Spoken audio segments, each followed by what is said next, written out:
I only use wireless headsets, so I'm really happy to see HyperX have made the Cloud Flight. I really like the clouds I reviewed, so I can't wait to try these. And because a lot of people have asked me about them, I thought I'd do a quick unboxing and initial impressions video. Okay, so they're for PC and PS4, not so much for Xbox unless you just plug them into the controller. Inside the box you have the usual quick start guide.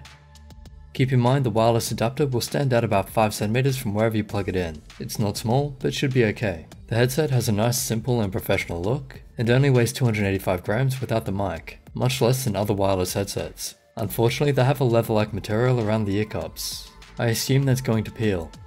The top of the headband is plastic, and when you extend it, it's a combination of steel and plastic. Rotatable ear cups so you can rest them on your shoulders. And on the base is a volume wheel, place to plug in a detachable mic, and a jack connection for console controllers and phones. The side panel here acts as a mute mic button.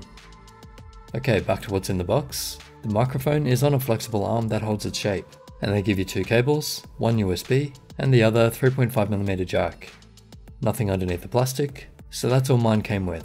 So far it's all looking good, except I wish they included some replacement ear cups like they did on the other clouds. This kind of material seems to wear out quickly. Hopefully this one doesn't, but we'll see. And what do they sound like? So far, really good, but I'm not allowed to go into details yet. I'll try to get the review ready for release day, so stay tuned for that, and I'll go through things like overall sound quality, whether or not there's a delay, how they feel after hours of use, mic quality, and all the other things I usually put in headset reviews. But for now, subscribe, like and share this video, and I'll catch you in the next.